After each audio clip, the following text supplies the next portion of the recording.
పాపం అనేది చేస్తూనే ఉన్నాం. ఉదయాన్నే ప్రార్థన చేయకపోతే, యేసయ్య ప్రార్థన చేయకపోతే అది పాపమే.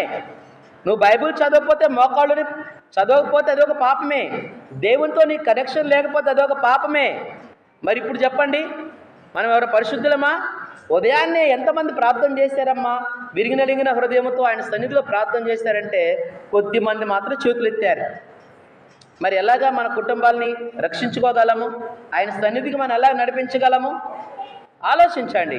కాబట్టి ఆయన నిన్ను ప్రేమిస్తున్నప్పుడు, మరి ఆయన కోసం, ఆయన నీ కోసం ఆయన తన కల్వరిశిలో తన ప్రాణం పెట్టినప్పుడు ఆయన కోసం మనము ప్రార్థన చేయొద్దా? ఆయన సన్నిధిలో మనం విరిగినలేని హృదయంతో ప్రార్థన చేయొద్దా? ఆయన కృతజ్ఞత మనం కలిగి ఉండాలి కదా.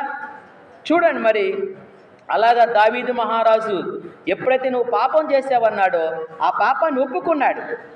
పాపమును ఒప్పుకోవాలి, పాపాన్ని కప్పుకోకూడదు.